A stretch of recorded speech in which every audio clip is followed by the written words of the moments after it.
বনি ইসরাইলের এক বদমাশ ছিল, কিফিল নাম ছিল। কিফিল ডেলি 50 থেকে 60 লক্ষ টাকা বর্তমান টাকায় খরচ করতো শুধু জিনার পিছনে। একদিন এক মেয়েকে ধরে নিয়ে আসছে, কামরায় ঢুকায় দিয়া বলছে আমি প্রস্তুতি নিয়ে আসতেছি। আয়েশা দেখে এক কোনায় বৈশা অজোরে কাঁদতেছে, বলতেছে কাঁদিস কেন?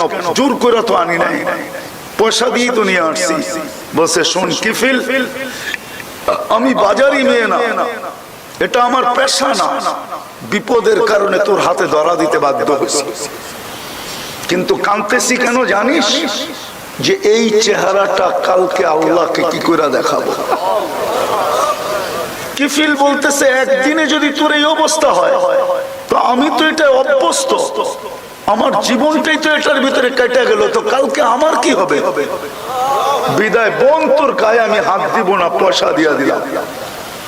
অনুরোধ একটা রাখবো তোর কাছে, তুই চোখের পানি দিয়ে আল্লাহকে একটু বলা দে আমার তওবা যেন কবুল করে। ওই রাত্রেই কিফিল মারা গেছে।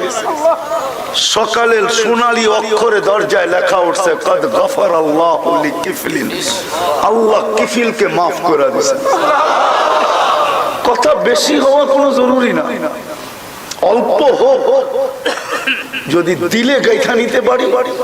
আজকে আমার এই প্রশ্নটাই নিয়ে যান যে আল্লাহ আমাকে কি দিল আজ দিন পর্যন্ত, এই মুহূর্ত পর্যন্ত আল্লাহ আমাকে কি দিল, বিনিময়ে আমি আল্লাহকে কি দিলাম।